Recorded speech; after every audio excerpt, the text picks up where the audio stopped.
Hare Krishna. So Krishna is describing his own vibhutis so that people who are ignorant, who don't have much shastric knowledge, who are not endeavoring on the path of transcendence, their spiritual life, their Krishna consciousness life will get triggered. They'll begin from some point. And in this mode, Krishna is describing his vibhutis. So let's see the next shloka, shloka number 13, where Krishna is describing his amazing opulence. Gam avishya cha bhutani dharayamyaham ojasa pushnami chaushadhi sarvaha somo bhutva rasatmakaha. So here Krishna is saying, Gam avishya cha bhutani dharayami aham ojasa. He is saying that I enter each planet. Gam avishya cha bhutani. And he is saying that aham ojasa, by my energy, they stay in the orbit.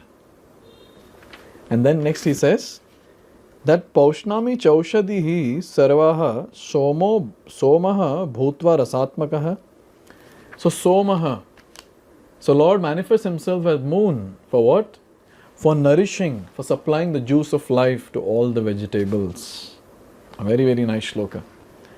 So now Krishna openly is telling that because of me, these different planets are there in the orbit.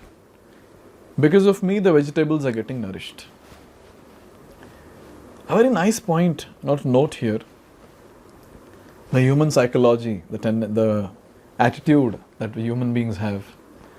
So when a human creates a satellite and launches into space, and when satellite is launched very successfully, and it is there in the orbit and getting all the info that is needed, there's so much of celebration. There's so much of celebration, and so many awards are given, and so many different things are spoken about. But then from time immemorial, Krishna is floating so many planets. Why no one is talking about him? This is called as the envious nature of human beings. We are envious of the Lord. We don't want to glorify him. We don't want to glorify his opulence, his energies, his power. Everyone sees that, but still, hardly anyone glorifies. Firstly, to glorify, one should recognize.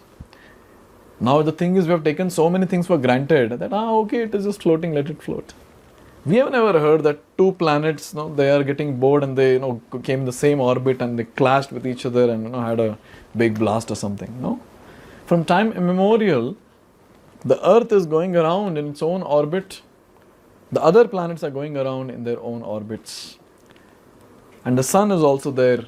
So no planet is going close to the sun or coming away. Even for Earth for that matter, if it goes a bit close to the sun, will get burnt. And if it goes away from the sun, will be freezed. Look at the power of Krishna. Just by his energy, all the planets are appropriately floating in the space in their respective orbits. All glories to the Lord. All glories to his energy and his power. Inconceivable. Inconceivable. That's why he is the Supreme Personality of Godhead. There's some important points here to note. The Lord enters into every atom, every planet and every living being. A nice shloka from Brahma Samhita. Andantarasta paramanu chayantarastam govindamadi purusham tamaham bhajami. Lord enters each and every atom. And he himself says in Bhagavad Gita, we'll see that shloka in next few videos. Sarvasya chaham ridhi sannivishto. I'm there in each and everyone's heart. Krishna is saying.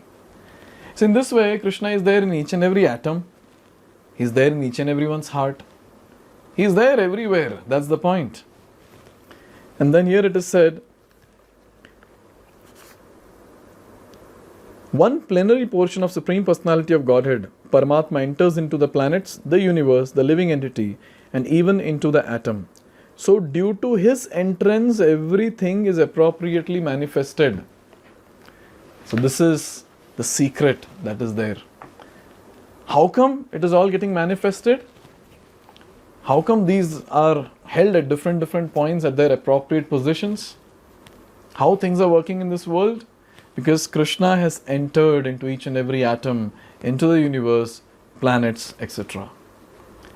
So Mahavishnu, from the pores of the Mahavishnu's body comes the universes. Ananta Koti. We cannot imagine also how many. And the same Mahavishnu, he enters in his expansion called as Garbhodakshai Vishnu into each universe.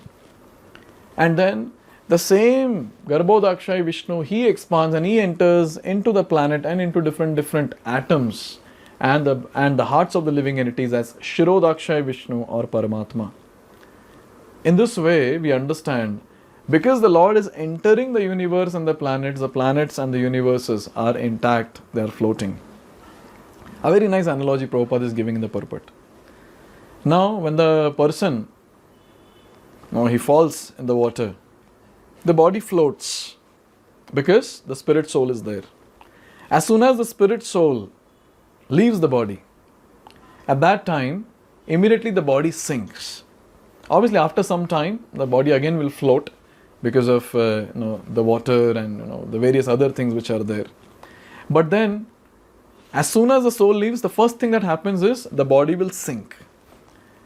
So here we understand, if obviously it will not happen, Lord is very merciful, but suppose Lord decides that I will not stay in this planet, and then he just comes out of that place.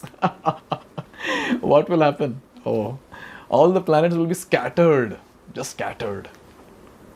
Another very nice analogy, it's given here in the purport. So when you hold the dust in the hand, so it is there in the hand. Maybe it might fall a little bit, but it's there. And when it is thrown, it gets scattered. So if today, or if till date, if the planets are there in the orbit, it's almost like Krishna is holding all of them in his universal form in his hands. He's holding. Because of that, all the planets are intact in their own orbits. Or else if just Krishna decides, I'm tired, let me leave it. If he leaves, all the planets will be scattered and vanquished in the space. Can we imagine how much Krishna is doing for us? Can we imagine that we cannot exist without Krishna? Without Krishna, we cannot exist. This is a very, very important point to note.